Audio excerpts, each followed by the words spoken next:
तो चलिए बिना किसी देरी के सीधे गहराइयों में उतरते हैं। आज का हमारा ये विश्लेषण एक बेहद दिलचस्प और हाई टेंशन नैरेटिव ब्लूप्रिंट पर आधारित है। इस ब्लूप्रिंट का नाम है the lost kingdom of the deep sea एबिस। हम देखने वाले हैं कि आखिर एक documentary style deep sea adventure यानी गहरे समुद्र के रोमांच को पर्दे पर कैसे उतारा जाता है। इस सोर्स मटेरियल को हम बारीकियों से समझेंगे और देखेंगे कि कैसे हर एक दृश्य को इस तरह डिजाइन किया गया है कि कोई भी स्क्रीन से नजर ही ना हटा पाए।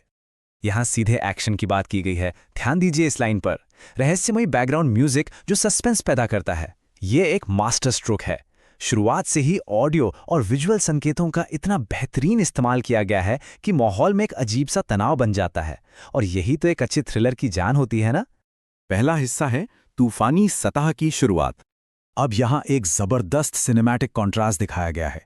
एक तरफ सूर्योदय के समय उठते तूफान की उग्र ऊर्जा, टकराती हुई विशाल लहरें, और दूसरी तरफ एकदम शांत, अंधेरा और सस्पेंस से भरा गहरा समुंदर।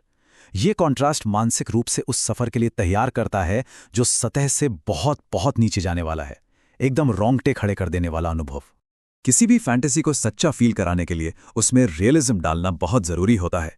इसीलिए यहाँ एक हाईटेक रिसर्च शिप और प्रोफेशनल डीप सी एक्सप्लोरर्स की टीम को रखा गया है। जब एक्सपर्ट्स एक भूली हुई अंडरवाटर सभ्यता की खोज में निकलते हैं तो लगता है कि हाँ, ये सच में हो रहा है। ये पूरा सेटअप इस विश्वास को जगाता है कि खोज बिल्कुल वैज्ञानिक और प्रामाणिक है। अब आते हैं दूसरे हिस्से पर, अंधेरे में उतरना। जैसे जैसे पनडुब्बी सतह से नीचे उतरती है, यह सफर सिर्फ भौतिक गहराई नहीं नापता, बल्कि कहानी के टेंशन को भी धीरे धीरे बढ़ाता है। यहाँ खास तौर पर निर्देश हैं कि पनडुब्बी और स्कूबा डाइविंग के दृश्य बेहद डिटेल में होने चाहिए। चमकती मछलियाँ, शार्क्स, वेल्स, जेलीफिश और न जाने कितने रहस्यमयी समुद्री जीव, ये सब एक नेशनल ज्योग्राफिक क्वालिटी वाला रियलिज्म बनाए रखते हैं। मतलब बिल्कुल वैसा फील जैसे कोई असली डीप सी एक्सपीडिशन चल रहा हो। और फिर आती है ये लाइन, धूप धीरे धीरे गायब हो जाती है और माहौल और अधिक डार्क और सस्पेंस से भरा हो जाता है। अब देखिए, रोशनी का इस तरह से गायब होना कोई इत्तेफाक नहीं है। ये सस्पेंस को बढ़ाने का एक लाजवाब तरीका है। बड़े रहस्य के पर्दे पर आने से ठीक पहले अनिश्चितता को अपने चरम पर पहुंचा दिया जाता है। इसके बाद शुरू होता है तीसरा भाग, खोए हुए शहर की खोज। घने अंधेरे को चीरते हुए टीम आखिरकार समंदर के तल पर पहुंचती है। और वहां क्या है? विशाल पत्थर के मंदिर, टूटी हुई मूर्तियां, चमकते हुए प्रतीक और प्राचीन सीढ़ियां। मूंगों और समुद्री पौधों से ढके इन खंडरों को बेहद धीमे डॉक्यूमेंट्री स्टाइल कैमरा मूवमेंट के जरिए दिखाया जाना है। यहां हर एक पत्थर, हर एक टूटी मूर्ति मानो अपनी कोई कहानी कह रही हो। कैमरा मूवमेंट पर जिक्र यहाँ बेहद जरूरी है। निर्देश साफ हैं।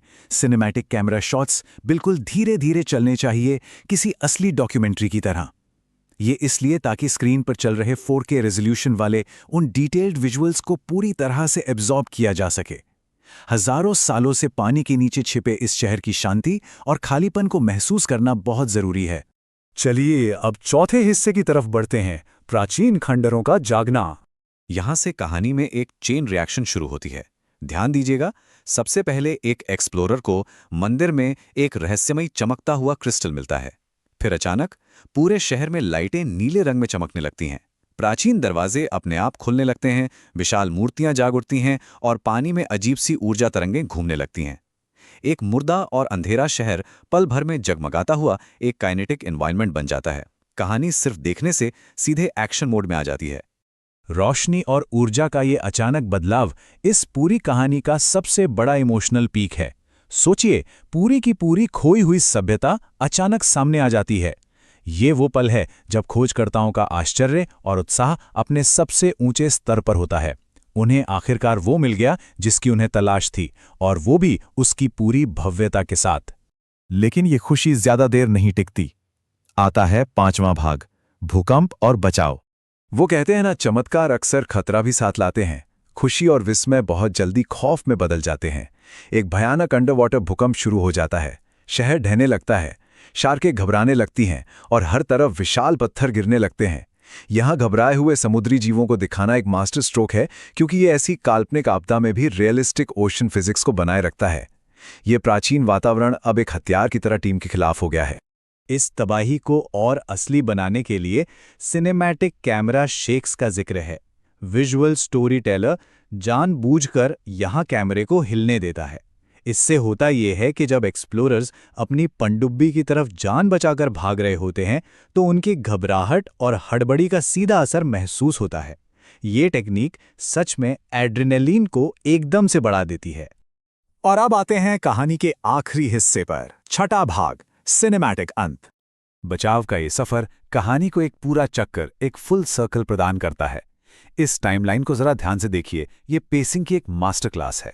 सुबह की तूफानी शुरुआत से लेकर सतह के नीचे अंधेरे का सफर, फिर अचानक शांति भंग होना, विस्फोटक एक्शन, और आखिर में शाम के समय सतह पर लौटना और एक सुकून भरी राहत। जहां से शुरुआत हुई थी वापसी वहीं हुई, पर अनुभव बिल्कुल अलग है। यहां लिखे गए ये आखिरी निर्देश, ultra realistic, documentary style, dramatic lighting, ये सब असल में एक क्रिएटिव चेकलिस्ट की तरह काम करते हैं। इनका बस एक ही मकसद है, ये सुनिश्चित करना कि पूरी कहानी स्क्रीन पर आने के बाद सिर्फ एक कल्पना ना लगे, बल्कि एक ऐसी ठोस, सांसें रोक देने वाली सच्चाई महसूस हो जिसे कभी भुलाया न जा सके। जैसे ही वो प्राचीन शहर हमेशा के लिए वापस अंधेरे में समाता है, आखिर में आने वाला ये टेक्स्ट एक जबरदस्त क्लिफहैंगर तैयार कर देता है। ये सिर्फ कहानी को खत्म नहीं करता, बल्कि किसी बहुत बड़े नए अध्याय की शुरुआत का इशारा दे जाता है। और आखिर में ये बड़ा सवाल छूट जाता है कि गहरे समंदर के उस घने अंधेरे में और ऐसे कितने प्राचीन रहस्य और अछूती सभ्यताएं अभी भी छिपी हो सकती हैं। इस सवाल पर आकर रुकना एक अनोखा रोमांच पैदा करता है। ये बस इस सोच के साथ छोड़ जाता है कि उस गहरे अंधेरे में और क्या इंतजार कर रहा होगा।